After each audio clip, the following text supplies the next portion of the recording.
Welcome to your Daily 5 for Wednesday, May 7th, 2025. I saw a news item pop up on a number of different sites, but I'm going to link to the Ars Technica article. That's where I was reading the details of it right before I started recording. There was an update, which looks like it came out within the last 2 weeks, or maybe within the last week, that was pushed to TVs that are considered Roku TVs, not because they're necessarily made by Roku, but because they have integrated Roku apps that manage most of what the TV can do. And this update has apparently degraded the experience of HDR content on anything watched via those Roku apps. So from what I have seen, what's been reported, if you were to switch the TV to another input and connect an HDR device to it, it appears to work fine. But if you're using anything that's Roku's own whatever version of what they do, it will make the colors, it doesn't look right. They washed out is one term. They just don't look correct. And that has caused some people to call it unwatchable. Now, of course, that's a subjective term.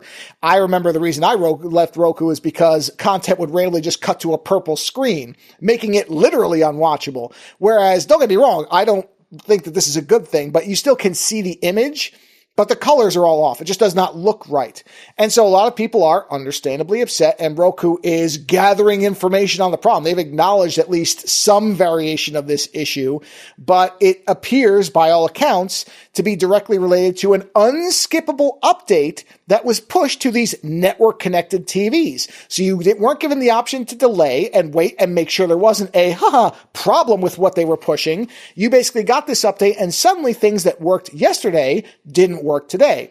And if you've listened to the show for a while, you probably know to some degree where I'm going here, which is this is why I don't trust integrated devices. And I mean that outside of TVs, I mean anything. I don't like when hardware that is something that you rely on has more than one function. And what I mean by that is I don't have an all-in-one cable modem and router. Those are two separate things in our household. There's a cable modem sitting next to our wireless router. That way, if one thing goes down, I can still use the other one. I don't have to worry about both things being taken down by one piece of hardware failing.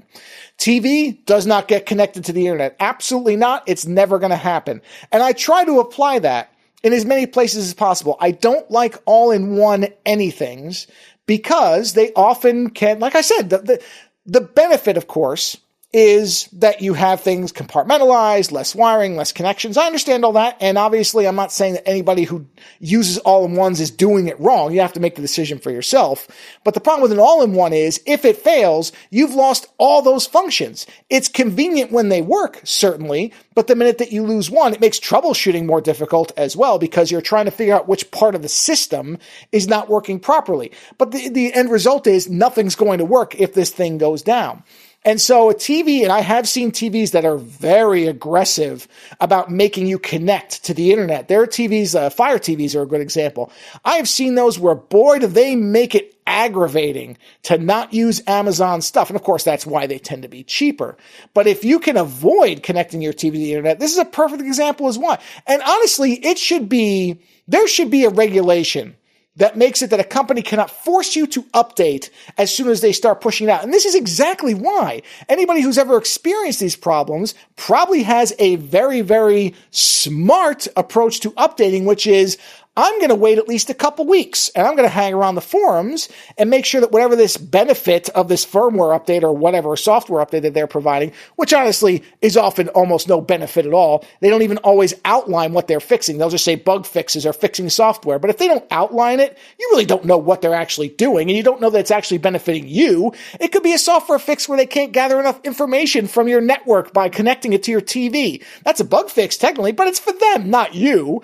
And so, yeah, waiting is always a smart approach on basically every platform now. It used to be that there were certain ones that were more kind of exceptions to that rule than they used to be, but I don't accept anything from that rule anymore.